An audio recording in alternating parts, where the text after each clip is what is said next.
Hey everyone, welcome back to the Deep Dive. Ready to explore some seriously thought-provoking stuff today? Always up for a good brain workout. Well, today's Deep Dive is all about AI and the potential impact on, well, on us, basically how we learn and know things. Yeah, the big question we're tackling is this. Could AI actually lead to something called knowledge collapse? Knowledge collapse. Sounds kind of intense, right? So we're diving into a research paper for this one. It's called AI and the Problem of Knowledge Collapse. Just came out last month in the journal AI and Society. Okay, so before we get all apocalyptic, let's break it down. Mhm. What exactly is knowledge collapse? Well, think of it like this. Imagine the information that's easily available to us shrinking. Okay, shrinking. Right.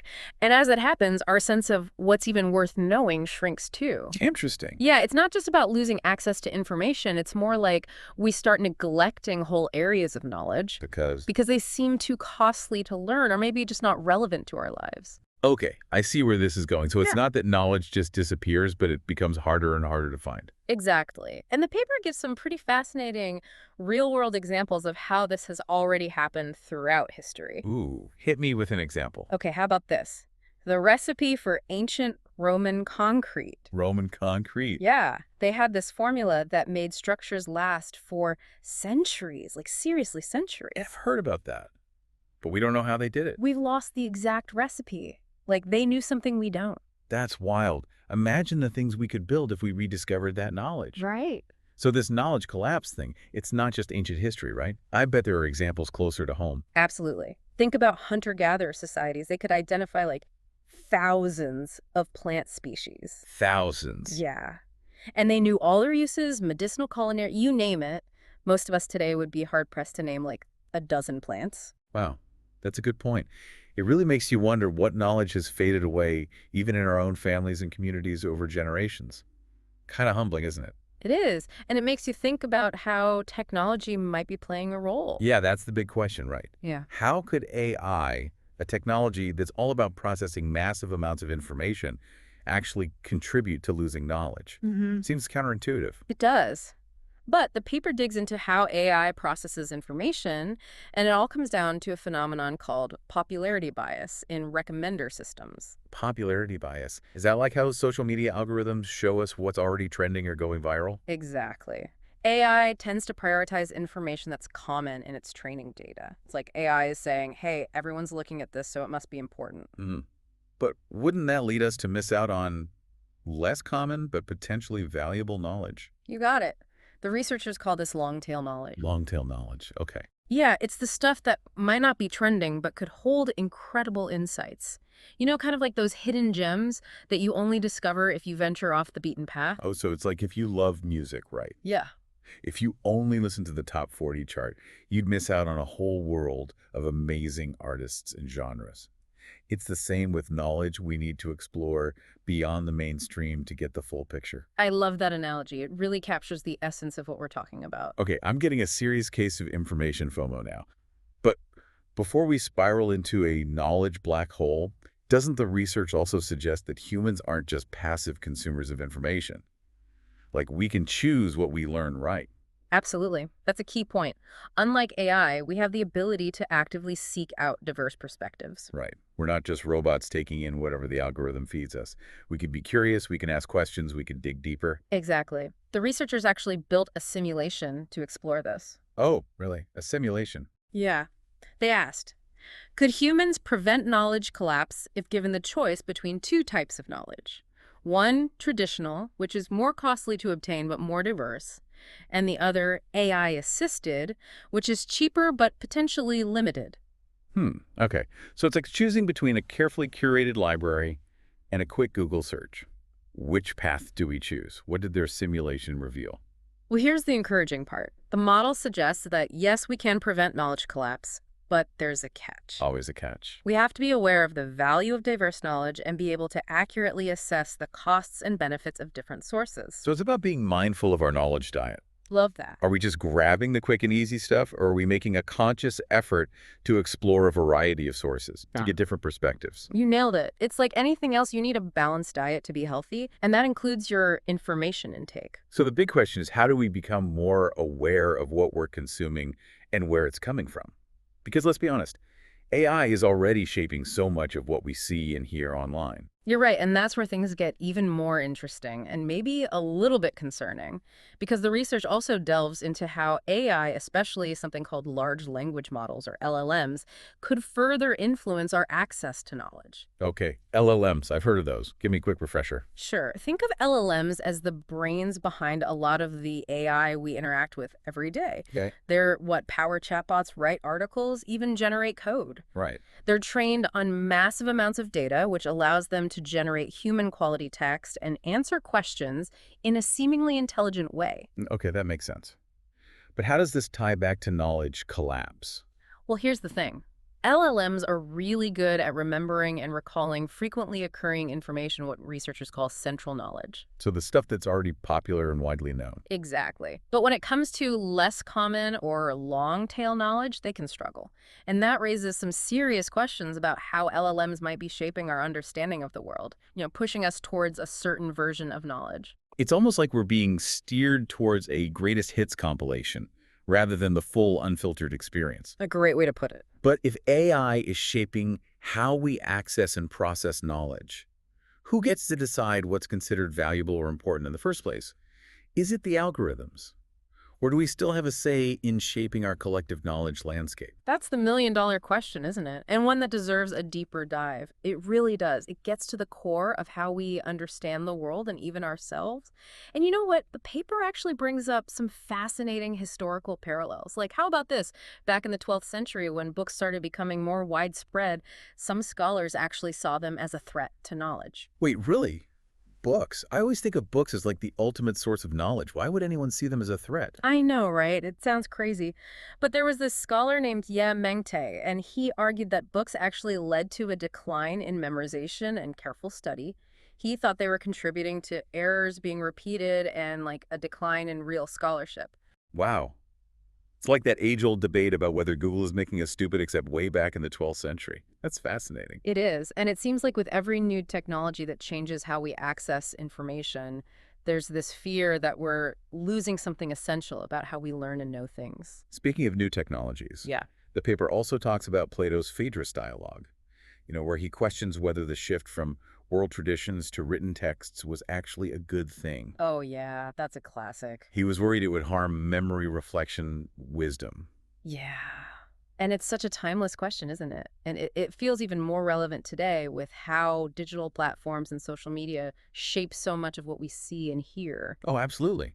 Like algorithms and filter bubbles, they already influence our online experiences so much. They really do. It's almost like we're constantly being nudged towards information that confirms what we already believe instead of being exposed to different perspectives. Ugh, tell me about it. I know I've fallen into those rabbit holes of personalized content where everything just reinforces my existing views. It can be hard to break out of that. We all have. It's so easy to get stuck in those echo chambers. And that's where AI gets really interesting, or maybe a little concerning. Remember how we were talking about model collapse earlier? Yeah, where AI, trained on AI-generated data, can actually end up losing information diversity. Like it's just recycling the same stuff over and over again. Exactly. It's like if you only ever listened to one radio station, Yeah. eventually you'd start to think that their playlist was all the music that existed. Uh-huh, yeah. But imagine that happening with our knowledge. We'd end up with a very narrow and potentially inaccurate view of the world. Right. So it's a real concern. Okay, so we've talked about how AI has this potential to narrow our knowledge and maybe even reinforce our existing biases. But how can we actually tell if it's happening? Can we measure knowledge collapse in a concrete way? That's a great question, and the researchers actually propose several methods for measuring the diversity and representativeness of AI outputs. It's all about making sure the AI isn't just giving us a skewed or limited view of things. So like a diversity check for algorithms. Exactly. For example, imagine you ask an LLM to list all the human languages in the world. You could then compare its output to a comprehensive list of all known languages to see if it's including a diverse range or just focusing on the most commonly spoken ones. Okay, so if the AI only listed like English, Spanish, Mandarin, and a handful of others, that would be a red flag. Exactly. It would suggest that the AI is prioritizing central knowledge, the most commonly occurring information, while neglecting the long tail of less common but equally important knowledge. Got it. Okay, I'm starting to see how these measurements could help us identify potential knowledge collapse. But did the researchers actually test this out? Did they see how real AI models performed on these diversity checks? They did. They conducted this really cool study where they tested several different LLMs, including some of the big names you might have heard of: GPT 3.5 Turbo, Claude 3 Sonnet, Gemini Pro, Llama 270B. Wow, the all-stars. Right. And they asked these models a question about philosophical perspectives on well-being and then analyzed how diverse and representative their responses were. Interesting. So how they do? Did these fancy AI models pass the diversity test? Well, the results were a bit of a mixed bag. They found that the way they prompted the models played a big role. Like when they specifically asked for diverse perspectives or requested a list of 20 philosophers, they got a wider range of responses compared to just a simple open-ended question. So it's like we have to be really intentional about asking for a broader view. We can't just assume that AI is going to offer it up automatically. It seems that way. But even with these more targeted prompts, they still noticed a bias towards more popular or well-known Western philosophers. Like Aristotle was mentioned way more often than other influential thinkers from different cultures and traditions. It's like the algorithm is giving us the Billboard Top 100 of philosophy, even when we ask for a deeper cut. A perfect analogy. Okay, it's starting to feel like this knowledge collapse thing is a real possibility. To be honest, I'm getting a bit overwhelmed by all these potential pitfalls of AI. Is there any hope? Can we do anything to mitigate these risks? Absolutely. The good news is that the paper doesn't just end on a doom and gloom note. It actually concludes with a whole discussion of potential solutions and areas for further research. There is. It's not all doom and gloom, I promise. Okay, good, because I was starting to feel a little bit like an AI was going to come steal all my knowledge. No worries. But it is important to be aware of these risks and to think about how we can use AI responsibly. So let's dive into those solutions, shall we? Let's do it. Give me some hope here. Okay, so one key takeaway from the paper is this. It's not about ditching AI altogether. Okay, that's good to hear. Right. It's more about using it wisely. And a big part of that is making sure we don't become completely reliant on AI. It's like anything else, you need balance. So yeah, use AI, but make sure it doesn't become your only source of information. So like a balanced diet, but for knowledge. Exactly. Diversify your sources. Don't just gobble up whatever the AI algorithm is serving. Seek out different perspectives. Makes total sense. And they actually suggest a ratio for every 100 people reading an AI-generated summary, there should be at least one person digging into the original source material. Oh, interesting. Like a knowledge fact checker. Exactly. We need those critical thinkers, those knowledge detectives who can spot potential biases or gaps in the AI's understanding. Love that, knowledge detectives. Okay, so how do we actually encourage more of that deeper engagement with knowledge? Well, the paper gets into some really fascinating ideas, and it even suggests that governments could play a role. Yeah, how so? Well, they argue that governments could provide public subsidies to protect what they call tail knowledge. Tail knowledge. What's that? It's those less popular but potentially valuable areas of knowledge that might get neglected by, market forces. Oh, I see. So like knowledge that's not necessarily profitable, but still important for society? Exactly. It's similar to how governments support things like academic research or the arts, which might not always be commercially viable, but are essential for a thriving society. Right. It's about recognizing that some knowledge is just too important to be left solely to the whims of the market. Couldn't have said it better myself. Mm-hmm. And speaking of market forces, the paper also highlights the impact of AI on journalism. With more and more news being generated, or at least summarized by AI, we need to be extra mindful of how this might affect the journalists who do the hard work of original reporting. Yeah, absolutely. We need to protect quality journalism in the age of AI. I mean, who's going to uncover those hidden truths and hold power accountable if we're all just reading AI-generated summaries? We need those investigative reporters out there digging deep. Yes. 1,000 times, yes. And another key recommendation from the paper is to be really cautious about building what they call recursively dependent AI systems. Recursively dependent. That sounds a little bit scary. What does that even mean? So it's those scenarios where one AI is generating content based on the output of another AI, creating kind of an AI echo chamber. Oh, wow. So it's like an AI game of telephone where the information just gets more and more distorted with each retelling? Exactly. Not exactly a recipe for reliable knowledge. Right? Definitely not. So the paper really stresses the importance of being able to clearly distinguish between human-generated content and AI-generated content.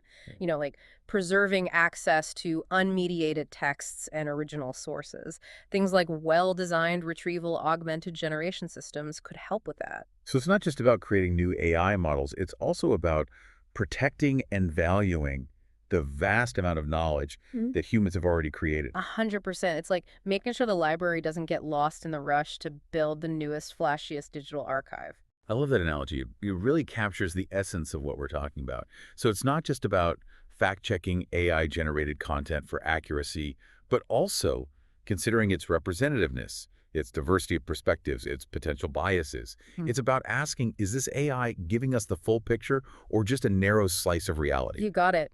It's about being a savvy media consumer, but for AI. We need to develop those critical thinking skills to evaluate the information that's being presented to us. And this is probably extra important when it comes to education. Oh, absolutely. Yeah. We need to teach students not just to accept AI answers blindly, but to question them, analyze them, consider alternative perspectives. Like imagine a classroom where kids are encouraged to challenge the AI tutor to think outside the algorithm. Oh, that would be awesome. Teaching kids to be knowledge detectives from a young age. Exactly. And this responsibility extends to AI developers as well. It's not just about creating AI that can generate fluent text or solve complex problems.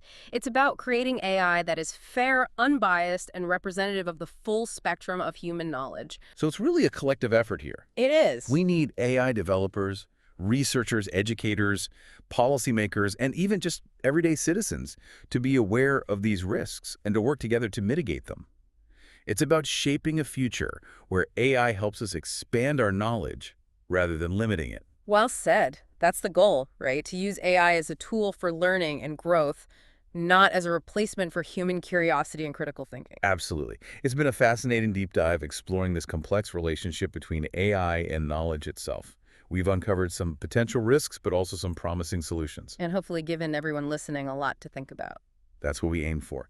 As always, we encourage you to keep learning, keep questioning, and keep seeking out diverse perspectives.